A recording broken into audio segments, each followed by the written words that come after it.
Yes.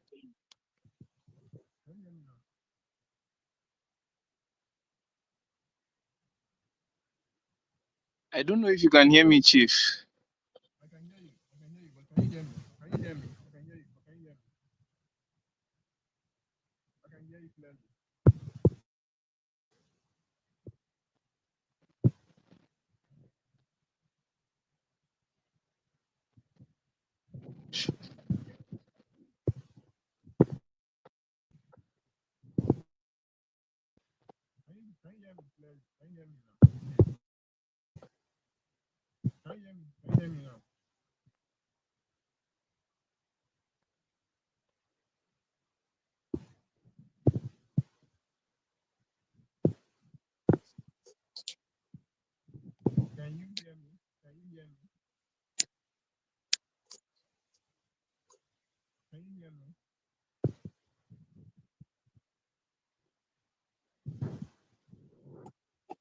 Hello there.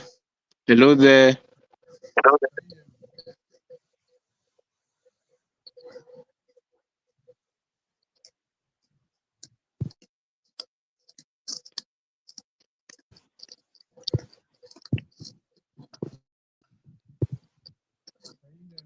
Hello there, Chief. Can you hear me? Hello there, Chief. Can you hear me?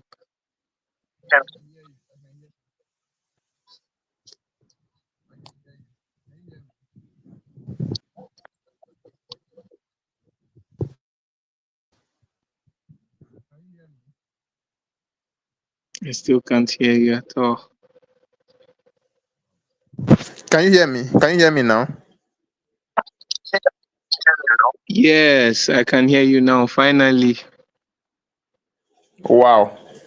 I think it's because my Oh my God. mouth Oh my God. is not close to the I microphone. wasn't hearing a Can you hear thing me? at all.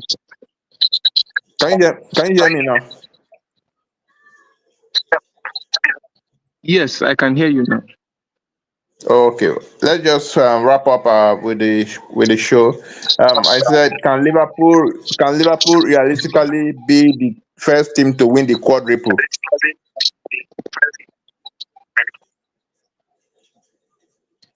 Well, Liverpool. I feel Liverpool are a strong side. It shows in the fact that they are they are currently like miles ahead of like everybody on the league. But I still feel they are not that side yet. They've not found their rhythm or balance enough to be able to put them in the conversation of winning multiple trophies. I feel most likely they'll end up with the Premier League, but you look at the Liverpool side and you still see like weaknesses. You look at the game against Burnley, a it was literally a miracle for them to score at a very late minute. So I feel there are still weaknesses that you can explore when you meet a Liverpool side, and when they meet a very expansive side, when they meet an expansive side, it's going to show in their game. That's why like I'm so curious this weekend to see how they perform against Crystal Palace, because Crystal Palace Palace are a very refined unit, and you can see how they defeated them earlier this, where they are able to be in the conversation of multiple trophies. They would have to find a certain kind of balance in their team. They have to find a certain kind of rhythm, what works up front, because now there's a who's going to start at the left side. Of course, Gakpo is doing well. Salah is a staple on the right, but who is leading the line? Are they going to play Kitike and Isak together? So all of those things, I feel they still need to find a rhythm that works. And some of their big money signings he needs to like start showing it consistently. So I feel if they can sustain that rhythm, then I feel they can be in that conversation. But right now, I personally would do not. I personally would not. But let's see how the season develops. Let's see how the season definitely looks. That's from James. Can you, okay, the next question is next topic is how do you think Palace would? Can you hear me?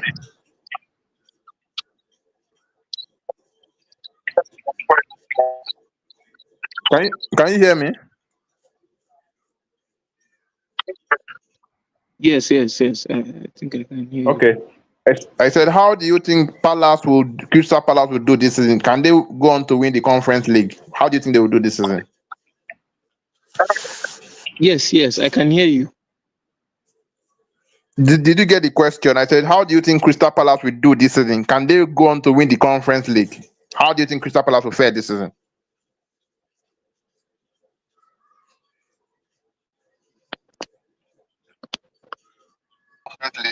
How do you think Crystal Palace will fare? Crystal Palace, I feel they've done well. They are like one of the unbeaten teams so far this season in the Premier League, and I feel they'll go far. I don't know if they are going to win the league eventually. I know there are a few top teams in the Europa League, but I feel they would go far in the league because they are a very organized unit.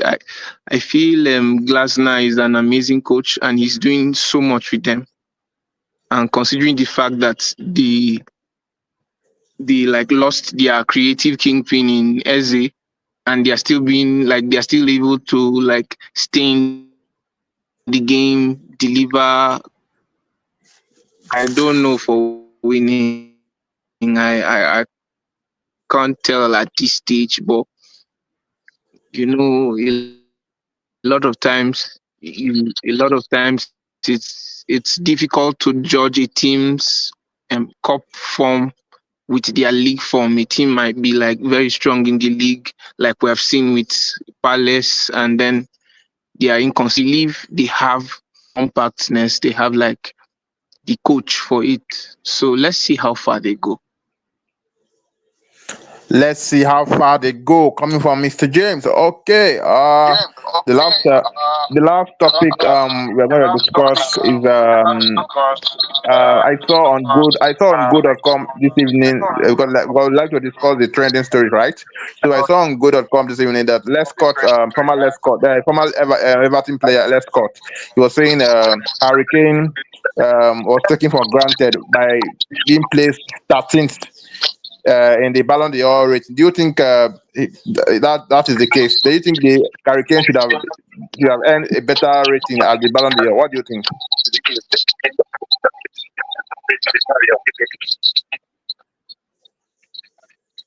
Well, you see, I for one, I don't rate what we have come to know of, like some of the criterias that is relied on for the Ballon d'Or. I feel I can't wrap my head around the fact that Kane has been a very amazing player, but he has not been able to step into. I don't think he has made the top five of the Ballon d'Or ever, and it feels like a travesty, honestly, because like for for over the past 10 years, we've not had like a consistent basis for Ballon d'Or selections. I know they say a lot of things. They say, oh, it's individual performances, it's collective trophies, and then it's your on pitch class and relationship with other players. But like it feels like every season we find a way to like find another criteria to that suits a narrative to base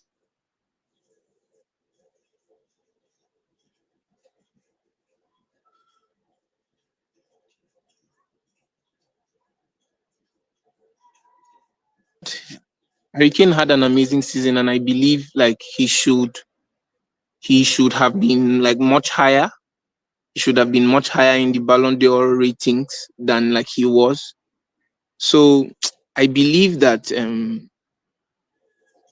there's this idea of who who is like sellable, who has like the better PR, who is like better positioned, and Harry Kane does not do all of those things. He just plays his football. He just wants to play and score goals. That's what he does. There's no so much attention to branding. Does not pay so much attention to branding and all of that. And I feel that's a major reason why like he's not um he's not higher up the list, because he had like an amazing year with the Bayern Munich, and this idea that whoever wins the Champions League is going to be the Ballon d'Or winner. I don't agree with it. I don't agree with it. For one, Cristiano Ronaldo won no trophy in 2013, and he ended up the winner of the Ballon d'Or season that year. So I believe there's a need for for Ballon d'Or to like become more organized and consistent, to become more consistent, so that like everybody knows the criteria for winning is so clear that, oh, this is what we are basing the winner on, not that like we're shifting goalposts from one year to another. So I feel he's just like on the wrong end of what we have known. He just falls like at the wrong end of what we have known Ballon d'Or for, being the person like with the better brand, with the ability to like to put themselves out there, to make themselves lovable and all of that. All right, thank you very much for that brilliant analysis on Harry Kane and the Ballon d'Or. Well, without further ado, we go straight to the EPL fixtures and prediction. We'll start with the first one that is going to be played on Saturday, 12:30. Yes, 12:30. Brentford versus Manchester United. Who will come out on top, Mr. James? Let me hear your predictions. Of course, a Man United fan is going to back a Man United team. It doesn't matter if they lose to Grimsby the week before or they beat Chelsea the week before. A Man United fan is going to stay positive and say, "We did." But I feel we're going to have a good game against Brentford, because um, I feel this is an opportunity. I don't know what works in the mind of Amorim. You never know what that man is thinking. But like, this is an opportunity to start like the best front three that we currently have in Cunha, Sesko, and Buemo. So I believe that should work. I'm really, really excited to see how that works, that front line works, because I know that Man United will create chances. And if we're able to take them, then the game is over. Like, the game is over, like in the early stages. So I'm backing Man United for it. Okay, it's back in Manchester United for each. The next one is a Man City versus Burnley. I think this is an easy one. I think it's going to be a comfortable win for Man City. I don't know. Do you share my opinion also? Yes, I agree with you. I agree with you. Burnley have been like largely inconsistent, and Man City have like traditionally have had like a good record against Burnley. So if Haaland starts that game, it's game over. It's game so over. If Haaland starts, it's game over. Okay, let's move to the next question. Crystal Palace versus Liverpool. Who do you think will come? This match is going to be very dicey. Who do you think will come on top? I feel this is going to be a very, very tight match. I feel this is going to be a very tight match, and I'm putting my heart on a draw for this match. But if there's like an alternate choice, then Liverpool may slightly edge it, but it's going to be very. It's going to be like by the slimmest of margins, because, of course, Liverpool will be out there to like revenge for, because Crystal Palace have beaten them already this season, so they would be out for revenge and all of that. But it's still going to be a very slim margin. But it's either a draw, or Liverpool Okay. edges it out. Yes.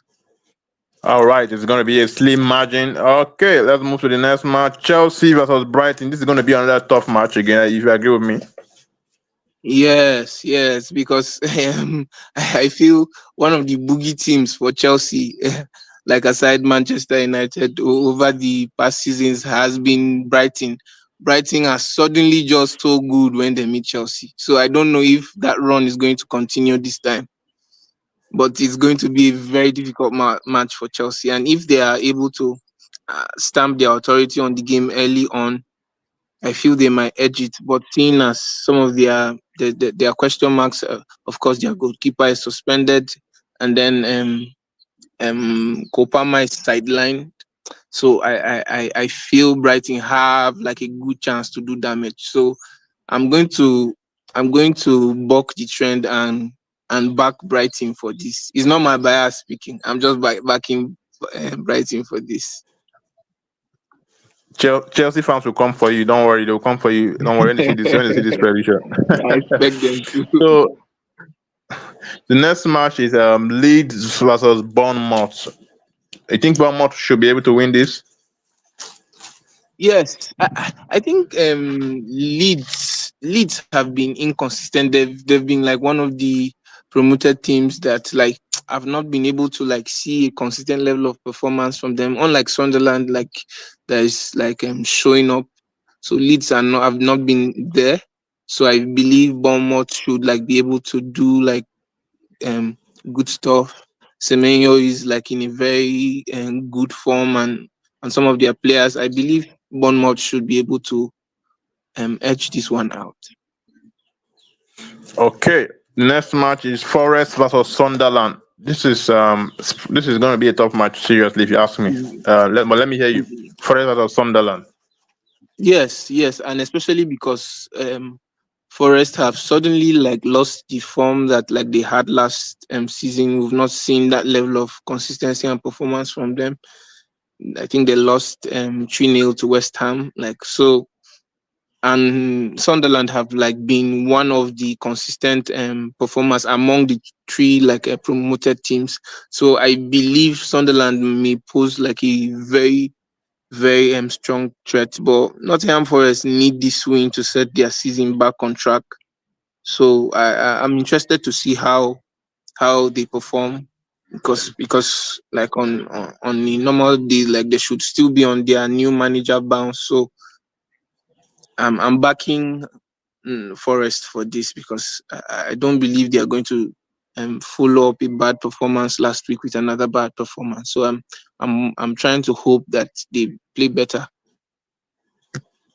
Okay, he's backing Forest for a better result this weekend. Okay, the next match is Tottenham versus Wolves. Do you think it's going to be an easy one for Tottenham?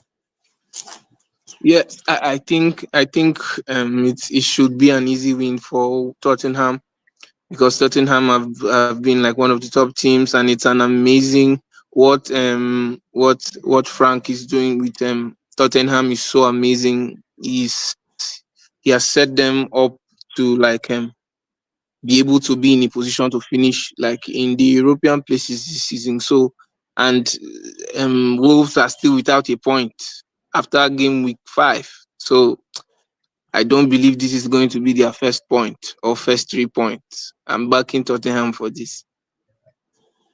Okay, back in Tottenham for this. If you're a punter, you can just be jotting down our expert predictions on the EPL games.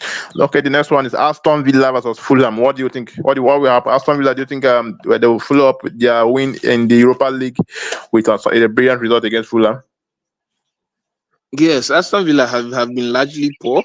Have been largely poor, and I feel like in the Europa they rotated and they like got the dividends of the rotation. So I believe if the coach if Unai Emery is able to like incorporate some of the players that like have been fringe like for a long time, if he's able to bring them into the fold, I believe they should be able to set up like a good lineup that like poses an amazing challenge to Fulham. But I'm still undecided on this, so I'm more on the side of a draw for. Okay, more on the side of a draw. What about Newcastle versus Arsenal? I think this is going to be the biggest match for this weekend. Yeah, What do you think will yes. happen? Newcastle versus Arsenal.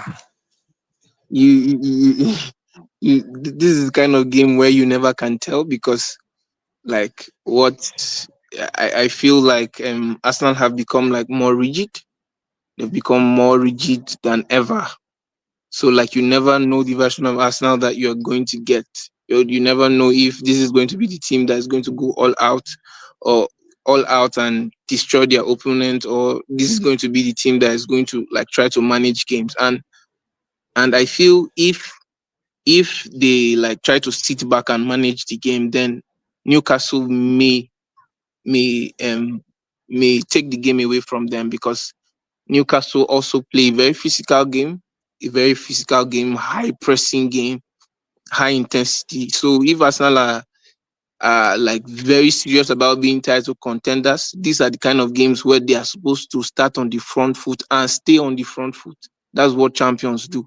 So if they are able to sustain a high level of energy from the onset, they have the firepower to see Newcastle out. But if they are going to sit back and contain the game, then the game may get like ugly for them. But I'm still putting my heart on Arsenal though. Well, okay, the game will get ugly for Arsenal if they try to put in a defensive show. Okay, let's go for the last one in the EPL. Everton versus West Ham. Who do you think will come out on top? Yeah, West Ham, West Ham have been here and there. They're beating Nottingham Forest and today and losing to. So I feel that consistent level of performance has not been there, but Everton have like been flying. Grealish has been like in a superb form, even though he didn't show up last week, but that's understandable. So I feel Everton are going to like edge the game out. Okay, Everton to edge the game out. Straight win for Everton. If you are a punter and you're jotting and you're taking notes of what our expert has been predicting so far. Okay, let's go to the La Liga. I believe you have good knowledge of the La Liga, right? Yes, I watched the La Liga a little bit. Okay, that's good. Girona versus very fast about this. Girona versus Espanyol. What do you think? Who do you think will come out on top? Or do you think the match will be? Girona v Espanyol.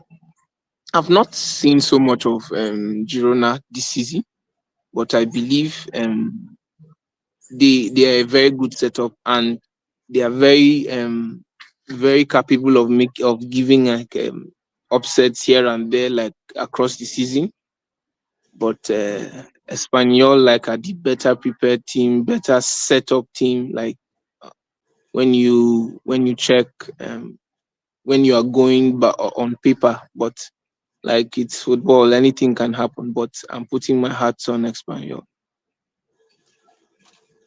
Okay, putting his out on Espanyol to win at Girona later today. Okay, let's go to the next match. Getafe versus Levante. Who do you think will come out on top? Or what do you think the match will pan out like? Well, I particularly like Getafe. I particularly like Getafe, the way they are set up, the football they play. Um, so I think I'm going to back them on this. I'm going to back them on this. Okay, you're going to back Getafe to defeat Levante. Atletico Madrid versus Real Madrid, the biggest game in the planet this weekend. What do you think will Yeah. happen in this match? Atletico Madrid versus Real Madrid.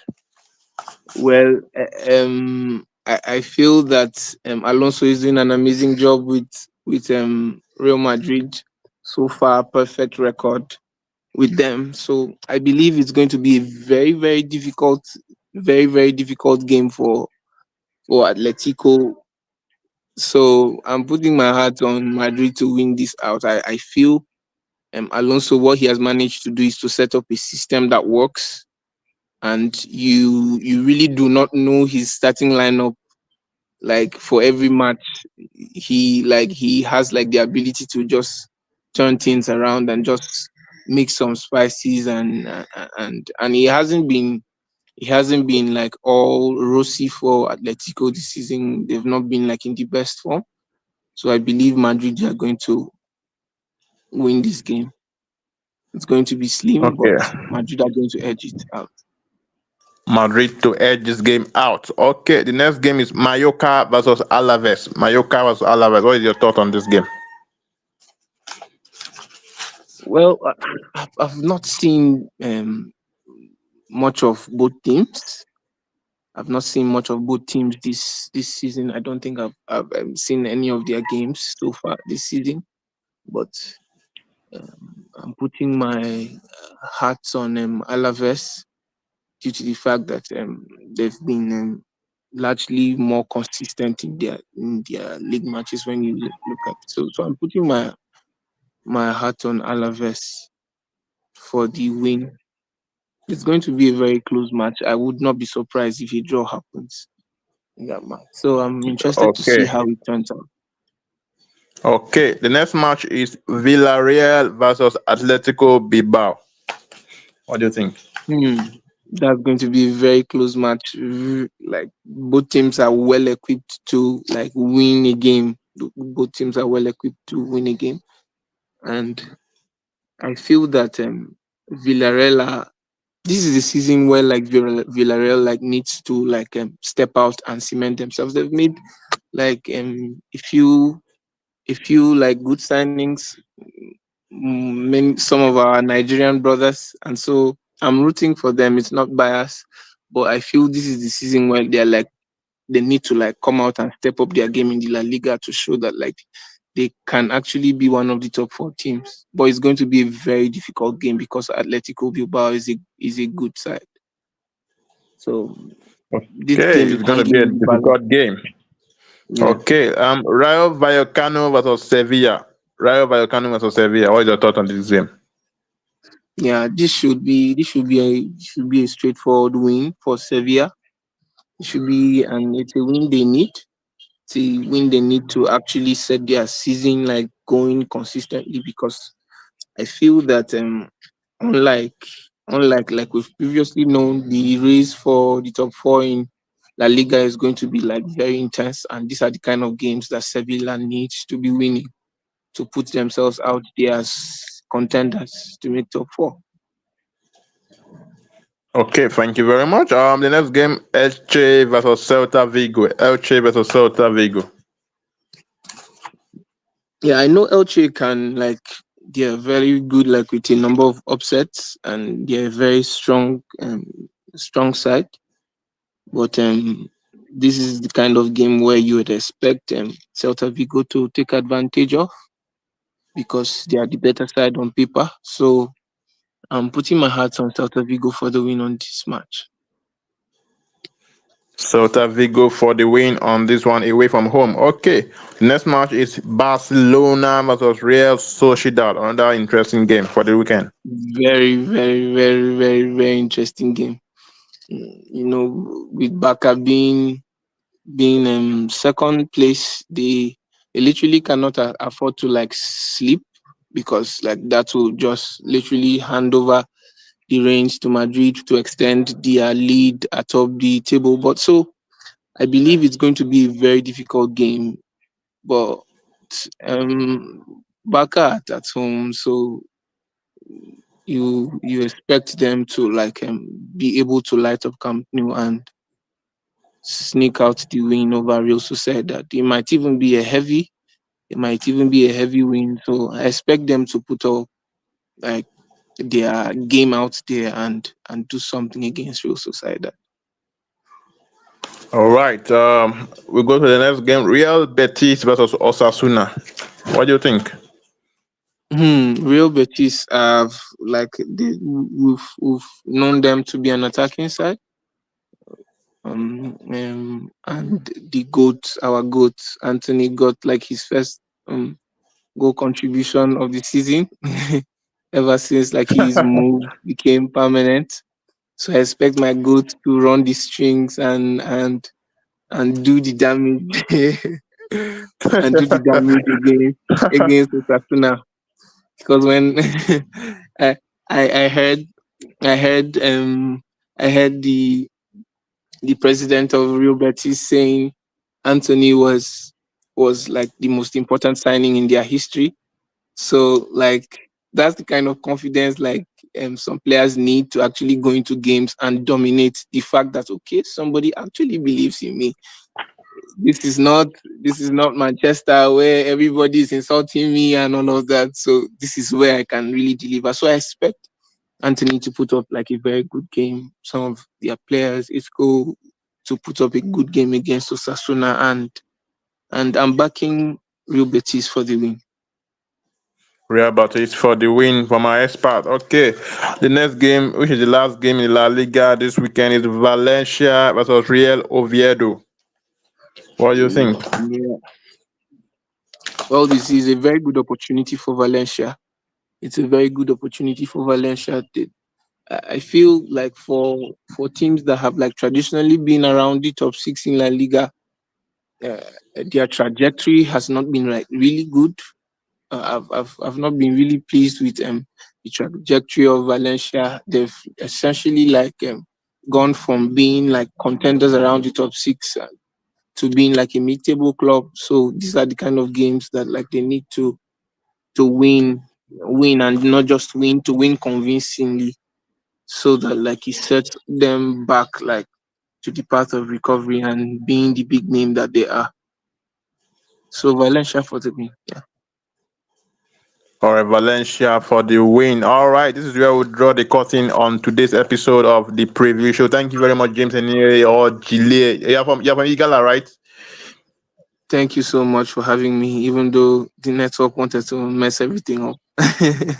Yeah, the network But wanted to spoil it's the show for us. Yeah, thank you very much. Hopefully, we can get you on board again very soon, and maybe the network will be very better at that time. So, thank you very much, and thank yeah. you for watching. And if you're not subscribed to this channel, please do so you can get mouth-watering content. See you again next week. Thank you. Bye. Yes, bye.